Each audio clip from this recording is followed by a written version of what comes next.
Hello दोस्तों, स्वागत है आपका आपके अपने YouTube channel create wealth with Atul में। मैं हूं आपका दोस्त अतुल गोयल। आज हम बात करेंगे राणा शुगर्स की, शुगर सेक्टर से जुड़ी हुई कंपनी की। क्या इसके वैल्यूएशंस हैं और आने वाले टाइम में शुगर सेक्टर कैसा कर सकता है और शुगर सेक्टर में ये कंपनी कैसा कर सकती है, क्या हम इसे ले सकते हैं। छोटी कंपनी है, पेनी स्टॉक है ट्रेडिंग पॉइंट ऑफ व्यू से, but not investment point of view. तो क्या ट्रेडिंग पॉइंट से कुछ बनता है इसके अंदर, या किस लेवल पे बनता है, उस प्राइस पे हमें लेना चाहिए कुछ पैसा बनाने के लिए, तो उसको हम देखेंगे। रिकमेंडेशंस किसी पेनी स्टॉक में मेरी नहीं रहती है और बिल्कुल फेयरली होनेस्टली जो होती हैं रिकमेंडेशंस होती हैं।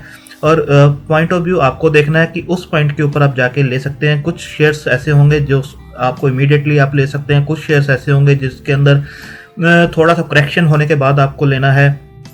कुछ शेयर्स ऐसे होंगे बिल्कुल अवॉइड करने वाले होंगे, क्योंकि फंडामेंटली हम सभी वीडियोज में सभी शेयर्स के चेक करते हैं कि फंडामेंटल कैसी हैं। कुछ शेयर्स बिल्कुल अवॉइड करने वाले हैं, कुछ शेयर्स अच्छे हैं, कुछ शेयर्स में प्रमोटर होल्डिंग अच्छी है, प्लज नहीं है, डेट फ्री कंपनी है, रिजल्ट्स अच्छे आ रहे हैं, बट स्टिल वो डाउन पर है किसी न्यूज़ की वजह से या अपने इंटरनल न्यूज़ की वजह से। तो स्टार्ट करते हैं हम राणा ग्रुप से, राणा शुगर से। इनकी वेबसाइट आप देख सकते हैं। शुगर फील्ड में ये काम करते हैं।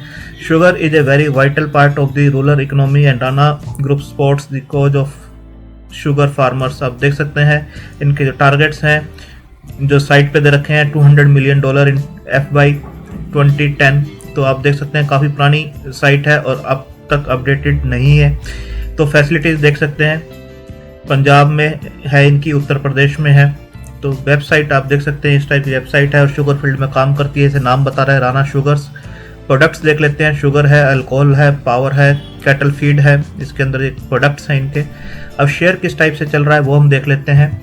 शेयर जो चल रहा है ₹7.15 के आसपास चल रहा है, 2.14% की तेज़ी के साथ। ₹7 प्रीवियस क्लोज था। अगर 52 वीक हाई देखें तो 8.50 का 52 वीक हाई है और 52 वीक लो है 2.50 का। अगर 1 ईयर का चार्ट हम देखें तो जो 52 वीक लो इसने बनाया था वो 2.70 के आसपास का, वो कोविड के टाइम पे बनाया है 24 मार्च के आसपास। उसके बाद स्टॉक थोड़ा सा ऊपर गया, अगेन जो है 2.80 के आसपास स्टॉक आया और उसके बाद इसने मोमेंटम दिखाना स्टार्ट किया। जैसे जैसे मार्केट रिकवर हुई 8.10 के आसपास तक गया, वहाँ से अब ये एक रेंज के अंदर ही काम कर रहा है। इसको हम चार्ट के ऊपर भी देखेंगे।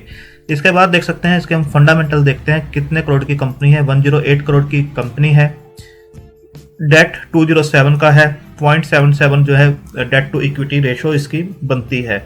ROCE को देखें तो 8.87% की ROCE है। ROE को देखेंगे तो 48.8% की ROE बनती है, रिटर्न ऑन इक्विटी। प्रमोटर्स के बाद जितनी भी स्टेक्स हैं उसके अंदर कुछ भी इन्होंने प्लज नहीं कर रखा। प्राइस टू बुक वैल्यू, ये इंटरेस्टिंग है कि बुक वैल्यू 17.4 के आसपास की है और प्राइस जो अभी चल रहा है, जैसे मैंने बताया, ₹7 के आसपास चल रहा है। तो प्राइस टू बुक वैल्यू जो बनती है 0.40 के आसपास की प्राइस टू बुक वैल्यू बनती है। अपनी बुक वैल्यू से 60% के आसपास के डिस्काउंट्स पे ये मिल रहा है। फेस वैल्यू जो है 10 की है, डिविडेंड पे नहीं करते हैं। तो आप देख सकते हैं ROCE और ROE दोनों ही पॉजिटिव हैं। डेट जरूर दिखाई देती है बट 1 से नीचे है, प्लस शेयर नहीं है। बुक वैल्यू से 60% डिस्काउंट के ऊपर ये आपको मिल रहा है। बहुत ही छोटी कंपनी है, 108 करोड़ का मार्केट कैप है। अगर चार्ट के ऊपर देखें तो 50 डे DMA और 200 DMA दोनों से ही ऊपर काम करते हुए ये स्टॉक आपको नजर आएगा। इसके बाद अगर क्वार्टर ऑन क्वार्टर रिजल्ट्स को देख लें तो कंपनी के जो सेल्स थी 285 करोड़ की थी दिसंबर 2017 में, जो कि सितंबर 2020 में देखेंगे तो 142 करोड़ के आसपास रह गई है, जबकि मार्च में ये 521 करोड़ के आसपास थी, पहले से डबल थी। तो शुगर सेक्टर में ये अप डाउन्स चलते हैं। OPM परसेंटेज जो है 5% थी, जो कि अब 2% है और बीच में ये 10-11 तक भी पहुंच गए थे पिछले कुछ क्वार्टर्स में। ऑपरेटिंग प्रॉफिट जो है 15 करोड़ के जो हुआ करते थे वो अब 3 करोड़ के हैं। मार्च में देखेंगे तो ये 22 करोड़ के आसपास के थे। उसके बाद आप देखेंगे नेट प्रॉफिट जो -19 के आसपास थे अब 67 करोड़ के आसपास के प्लस हैं। इसके अंदर अदर इनकम्स आप देखेंगे तो 73 के आसपास की अदर इनकम है। उससे पहले भी आप देखेंगे मार्च में जो रिजल्ट्स 254 करोड़ के इन्होंने पॉजिटिव दिए हैं, उसके अंदर 231 के आसपास की अदर इनकम है।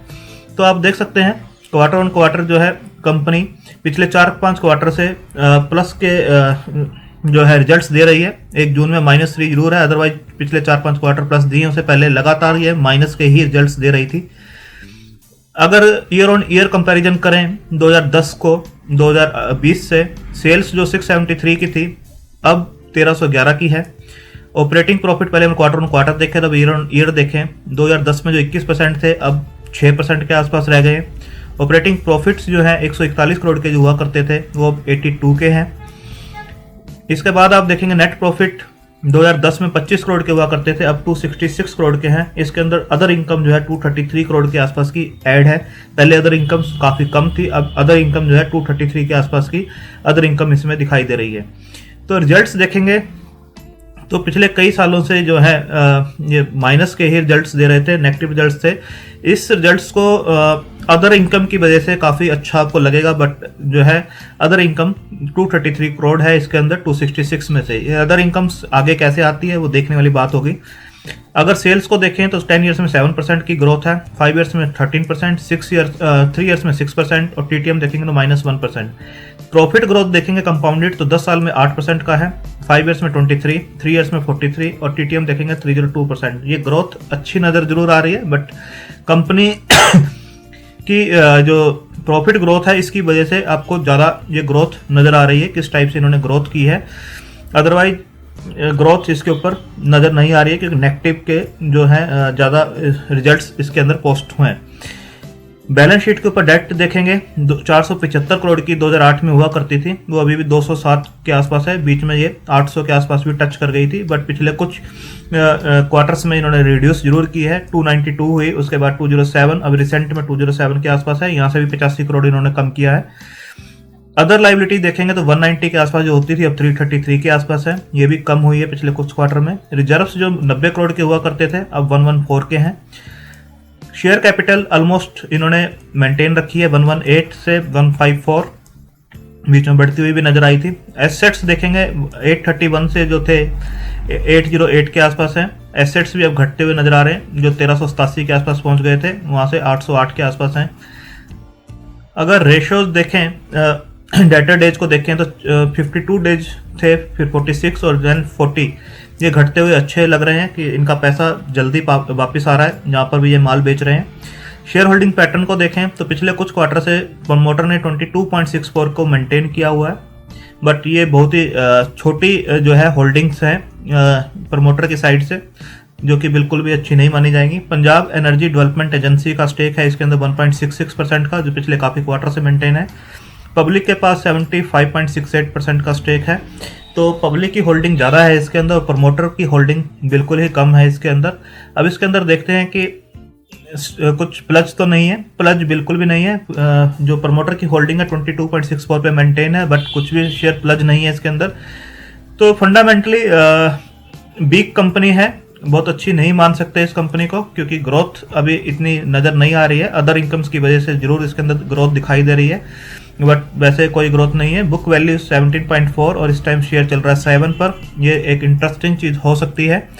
राणा शुगर आप देख सकते हैं लो रिस्क शेयर है, स्मॉल कैप में 1635 रैंक है इसका और 107 करोड़ की ये कंपनी है। शुगर फील्ड से जैसे मैंने बताया उसमें काम करते हैं। Entry point good to time है, कंसिडर किया जा सकता है। रेड फ्लैग कोई भी नहीं है कंपनी के ऊपर सेबी की तरफ से, एएसएम लिस्ट जीएसएम लिस्ट में कहीं पर भी नहीं है।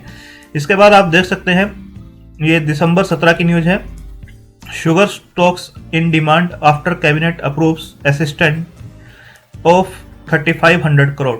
आप देख सकते हैं कैबिनेट की तरफ से जो अप्रूवल्स मिला है 3500 करोड़ का शुगर सेक्टर के लिए, तो एक अच्छा रनअप इसके अंदर देखने को मिला है।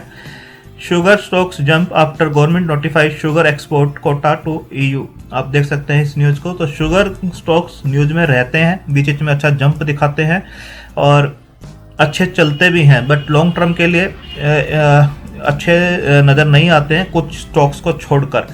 तो आप इसको देख सकते हैं 2020 ये 1 डे के चार्ट्स हैं, तो किस टाइप से स्टॉक ट्रेड करता है। पहले नीचे आता है, थोड़ा सा बाउंस लेता है, उसके बाद अगेन कंसोलिडेट करके ऊपर जा रहा है, तो आप देख सकते हैं यहाँ पर। उसके बाद एक अच्छा रनअप इसने दिया है, यहाँ से कंसोलिडेट करने के बाद 4 रुपये के आसपास से 8 रुपये डबल किया है पैसा। उसके बाद अगेन ये इसी टाइप की शेप जैसे पहले इसने बनाई थी, आप देख सकते हैं इस टाइप की शेप, उसके बाद ऊपर गया था। तो इस टाइप का एक कप जरूर बनता हुआ एक नज़र आ रहा है और ये शेप इस टाइप से बन सकती है, क्योंकि यहाँ पर जो है एक हर्डल जरूर नज़र आती है इस लेवल के ऊपर। अगर एक हॉरिजॉन्टल लाइन हम ड्रॉ करें क्योंकि ये ऑपरेटर ड्रिवन स्टॉक्स होते हैं, न्यूज़ ड्रिवन स्टॉक्स होते हैं और उसके बाद ही ये चलते हैं। तो 8 रुपये के आसपास जरूर एक हर्डल नज़र आती है। यहाँ पर ये पहले भी गया था बट रिजेक्ट हुआ सेम डे, और उसके बाद फिर गया है, रिजेक्ट हुआ है। तो 2 बार यहाँ पर रिजेक्ट हुआ है। तो उसके बाद अगेन ये जो है एक अकोमुलेशन जोन बनता है, इस टाइप का जब कर्व नज़र आती है। उसके बाद अगेन इसी लेवल को इसने टच किया है, ब्रेक नहीं कर पाया। यहाँ पर भी इसने टच किया, अगेन इस लेवल पर टच किया, नहीं कर पाया क्रॉस। अगर ये 8 रुपये को क्रॉस करता है किसी भी अच्छे वॉल्यूम्स के साथ, या कोई न्यूज आती है शुगर सेक्टर से, या कंपनी के कुछ रिजल्ट अच्छे आते हैं, किसी भी टाइप की कोई अच्छी न्यूज आती है, तो ये बिल्कुल आपको जो है 12 से 13 रुपये के लेवल्स दिखा सकता है। इस लेवल तक ये बिल्कुल जा सकता है, 12.5 से 13, 12 से 13 के बीच में, जहाँ से 50% के रिटर्न या डबल के रिटर्न भी आपको दे सकता है। बट ये जो रेजिस्टेंस लेवल है पहले इसको ब्रेक करना जरूरी है, इसलिए यहाँ पर कंसोलिडेट होता हुआ आपको नजर आएगा। तो डाउन साइड इसके अंदर बिल्कुल बनती है। अगर डाउन साइड आपको ये शेयर 5.5-6 रुपये के आसपास मिलता है तो डाउन साइड काफ़ी लिमिटेड हो जाएगी। इस लेवल के ऊपर जो 7 रुपये चल रहा है, यहाँ से 1-1.5 रुपया नीचे अगर स्टॉक मिलता है आपको, तो बिल्कुल इसमें एंट्री बनाई जा सकती है। सिर्फ ट्रेडिंग पॉइंट ऑफ व्यू से, फंडामेंटल इस कंपनी के बिल्कुल भी अच्छे नहीं है, सिर्फ ट्रेडिंग पॉइंट ऑफ व्यू से आप इसके अंदर बन सकते हैं। और 6 रुपये के आसपास अगर स्टॉक आता है और 8 रुपये भी अगर ये जाता है तो आपको 25% तो इजीली दे देगा। और अगर इस लेवल को ये ब्रेक करता है, रेजिस्टेंस को ब्रेक करता है, तो ये आपको डबल के भी रिटर्न्स दे सकता है। 12 से 13 रुपये के आसपास बिल्कुल ये स्टॉक जा सकता है।